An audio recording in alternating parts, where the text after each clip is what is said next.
Hi folks, welcome to episode 29 of the Epochs of the Load Seaters. I am, of course, as always, joined by the inscrutable Bo, and we are continuing our Belisarius series. It'll probably be a 3-part series because Belisarius is an interesting chap. We got the background in the previous episode. This episode we're going to be talking about his rise, and the next episode we'll be talking about his fall. So without spoilers, where did we leave off last time? Right, well, last time we left off with his victories in the east, particularly the battle at Dara. Mm-hmm. So then straight after that, you've got the Nikkei riots, and then we'll pick up straight after that. Yeah. So Nikkei riots is 532, so we pick up the story in 533, basically. So Belisarius has just used 3,500 of his elite infantry to massacre 30,000 citizens of Constantinople who were locked in a kind of political cult that Justinian needed to do something about. Mainly Greens, all got massacred inside the Hippodrome.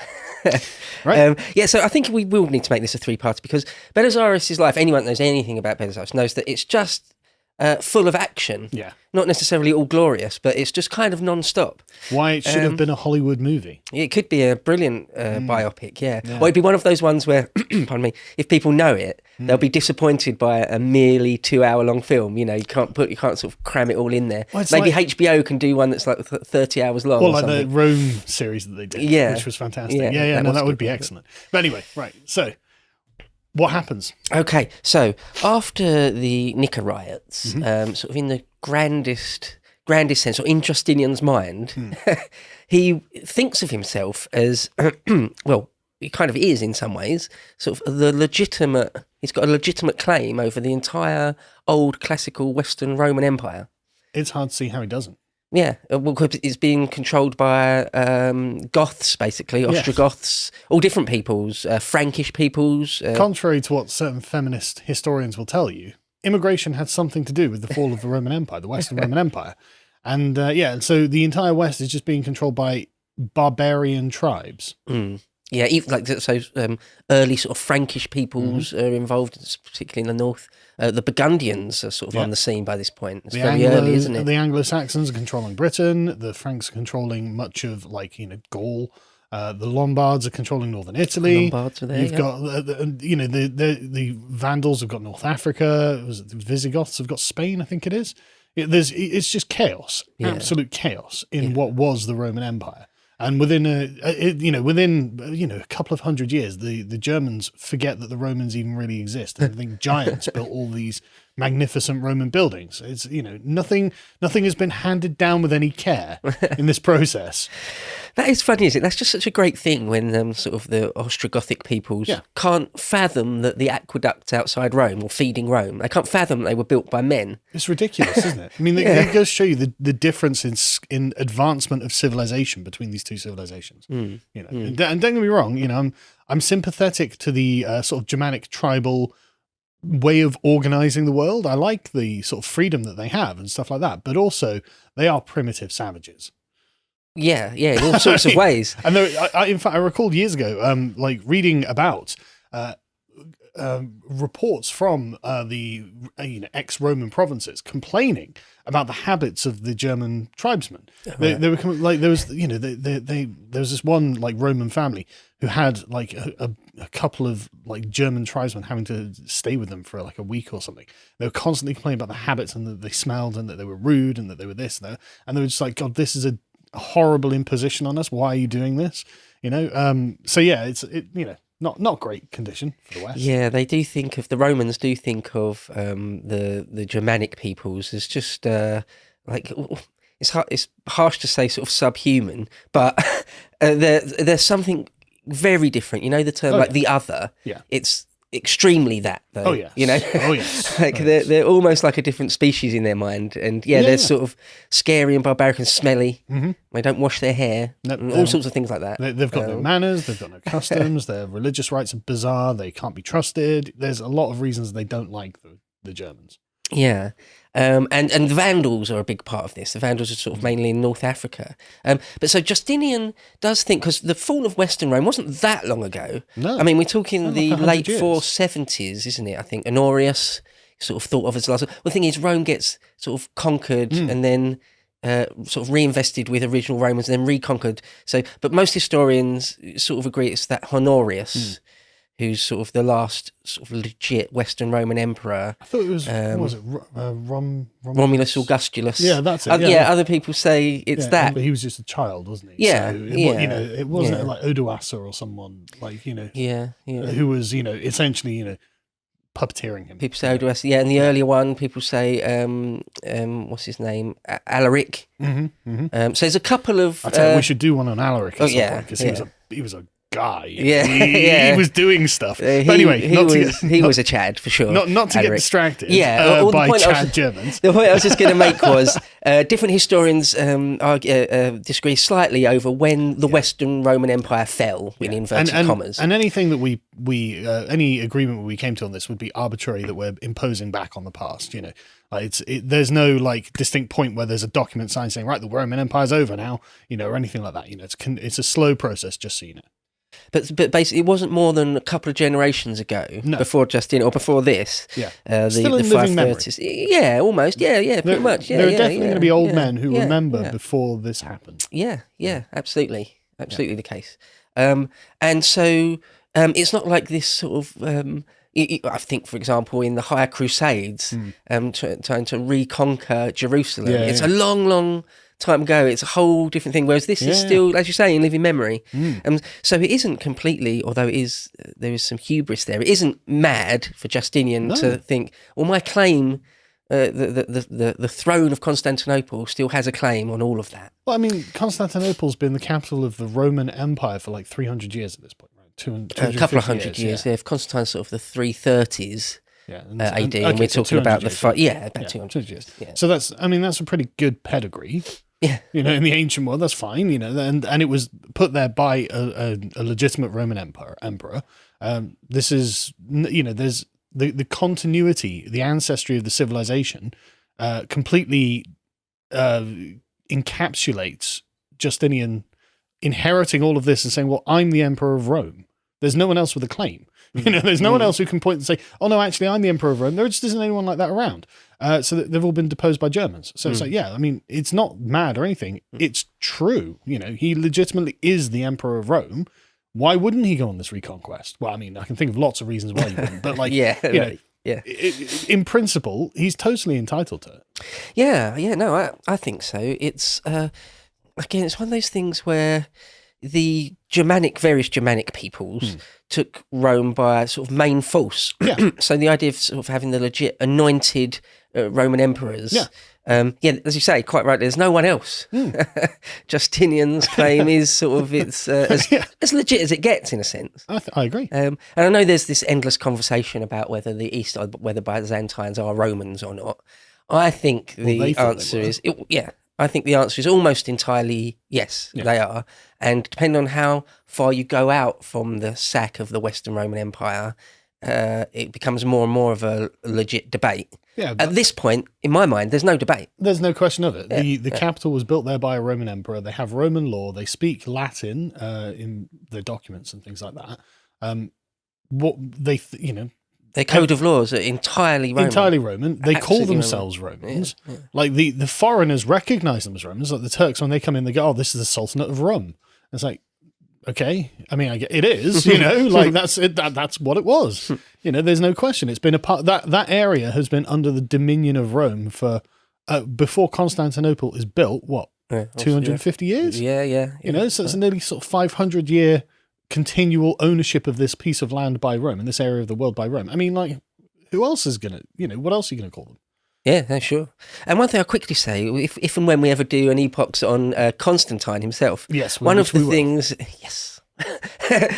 things that gets stressed whenever you look at Constantine in detail is that when he founds Constantinople, the city of Constantine, he makes this really, really deliberate, conscious decision to move a lot of the antiquities and the statues and a lot of the paraphernalia of state, for want of a better way of describing it, and encourages a lot of the aristocracy of Rome at the time to move there.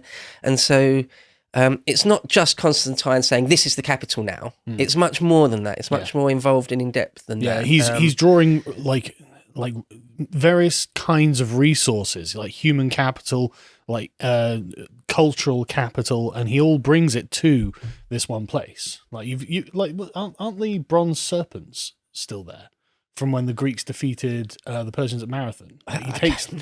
Well, it's still there today. Yeah. I'm sure they are. He brings loads of notable things to Constantinople, and then it's an important place, obviously. So yeah, I mean, there's no question in my mind they're the legitimate heirs of the Roman Empire. They are the Roman Empire. Especially, I mean, the Germanic tribes are going to be like, no, we're the Roman Empire. No, you're not. Come on. Certainly at this point, anyway. I mean, you could say in like 1200, we're dealing with a slightly different thing. But anyway, that's a conversation for another time. I agree with you. I think you're right. So where Justinian has sort of shored up his borders on the east after this campaign with Dara, he makes the sort of grand strategic decision that he wants to attempt the reconquest of the West, because at the moment the Byzantine Empire only really stretches to. Well, not even as far west as Venice. They've still got all of real Greece and Thrace, that sort of region. We'll put a map up, as we always do, so you can see. But he wants to reconquer the West. He's got these grand designs. I mean, you got to give it to him. He's not a shrinking violet. He's got some cojones on him. It takes a lot of guts, a lot of. Well, I mean, I would say that if he was an Alexander and he was going personally. Oh yeah, he stays at home the whole time. Yeah, exactly. He doesn't leave Constantinople. If he was going personally, I'd totally agree. But I mean, don't get me wrong. I'm not saying that he should have gone or anything like that. But it's definitely ambitious what he's got even planned. to pull the trigger on these things politically. I mean, he's not like Pyrrhus or Alexander. No. He's not a marshal. He doesn't like wielding swords. No. He comes across as being like an effete bureaucrat to me. Yeah, bureaucrat is perfect. I think he's some sort of arch bureaucrat. Yes. What he's best at is admin. Yeah. So, and don't get me wrong, he's actually really good at admin. Yeah. And, and play to your strengths. Belisarius isn't good at admin probably, so he's good at sword fighting. Go. Do something productive. And man management, that thing of picking the right person, sort of seeing into people's character and picking the right person. That's not an easy. Not many people have that a sort of a finely developed sense of that. But Justinian seems to be a master of it, and just managing powerful, dangerous men like Alexander. Yeah, there's a real skill to that. You can fall afoul of just one guy that's getting overly powerful, and this happens over and over and over in history. There are loads of examples of it. So cracking on with the narrative, then he decides that what he needs to do first, or what's best to do first, is before he attempts to invade Italy, is to take back the North African regions and where, and if possible, the big islands of the Med, like Corsica, Sardinia, and the Balearics and things, and later, hopefully, if that's successful, crack on into Sicily and then up Italy. Yeah, and this makes good strategic sense from a tactical point of view, because North Africa is weakly held by the Vandals. They're not like deeply entrenched or anything like that, and you can see by the ease in which the Germanic tribes defeated first by him and then later by the Islamic forces that they're not very good. And they're not, they don't do a very good job of defending what they've captured. And then you've got this great staging post for the invasion of Italy. Yeah, no, absolutely. That's it in a nutshell. So these first sort of North African campaigns are called the Vandalic Wars because they're Vandals that are there. And just as a quick thing, the Vandals get a bad rap, to be honest. I think they're not as bad as modern English would have you believe. When they sacked Rome, they were actually remarkably gentle about it. A gentle sacking. They could have been a hell of a lot worse when you were at the mercy of this Germanic tribe, and they were surprisingly restrained. Yeah, they hadn't been sacked since Brennus. So it was because they had this idea that the eternal city, the mother of all cities, could not be sacked. Yes, the gods, Jupiter and the various gods, had ordained that it would not be sacked. But you are Christians. Yeah. All I'm saying is there a connection here? Well, Gibbon makes it.